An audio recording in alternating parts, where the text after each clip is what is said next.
25 juillet 1985, le jour où l'acteur Rock Hudson révèle être gay. Par Frédéric Lévineau, journaliste au Point.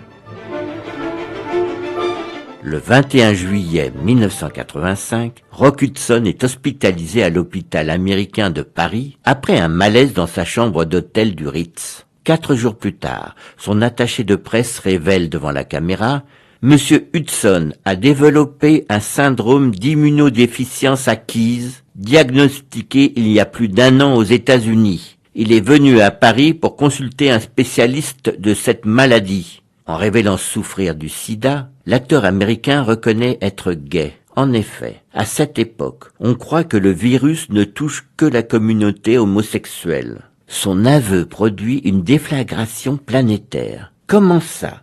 Ce symbole de la virilité préférait en fait les hommes? Toutes ces superbes pépées à son bras, ce n'était donc que du pipeau? Ses millions d'admiratrices ne lui pardonnent pas cette trahison, même s'il est sur le point de mourir. C'est qu'à l'époque, le sida fait encore terriblement peur. En quelques heures, la maternité de l'hôpital américain se vide. La direction de l'établissement demande à Rock Hudson de quitter les lieux. Mais comment? Aucune compagnie aérienne n'accepte de l'embarquer. Il doit affréter un Boeing 747 pour regagner Los Angeles. À Hollywood, l'accueil est glacial. Rock fait figure d'ordure finie. On lui reproche d'avoir récemment donné un baiser de cinéma à l'actrice Linda Evans.